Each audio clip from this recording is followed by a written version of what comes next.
بسم الله الرحمن الرحيم، مع الصلاة والسلام على أشرف خلق الله والمرسلين سيدنا محمد وعلى آله وصحبه أجمعين.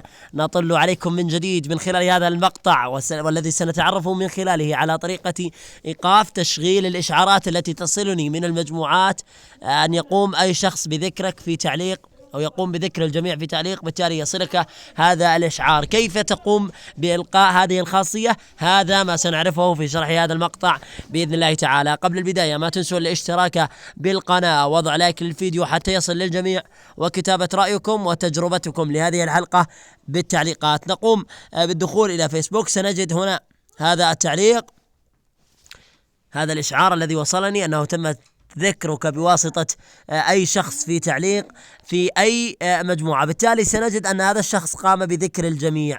هنا هذا هو التعليق الذي من خلاله قام هذا الشخص بذكري في تعليق. بالتالي كيف أقوم بإلقاء هذه الخاصية؟ تصلني عديد الإشعارات، مثلا هنا هذا تعليق ثاني وهذا ثالث، وبالتالي شكلت هذه التعليقات إزعاج بالنسبة لي. بالتالي كيف أقوم بإلقائها؟ من خلال الضغط ضغطة مطولة على التعليق، وبعد ذلك اختيار الخيار الثاني وهو تلقي إشعارات الإشارات من الأصدقاء وأصدقائهم فقط. بالتالي لن تصلني إشعارات للإشارات من خلال المجموعات أو من خلال الجميع، وهذا هو بالطبع الحل لهذه المشكلة. أتمنى أن الجميع استفاد من هذا المقطع. سنلتقيكم بإذن الله وبحول الله تعالى في مقاطع جديدة ومفيدة. إلى ذلك الحين أستودعكم الله، والسلام عليكم ورحمة الله تعالى وبركاته.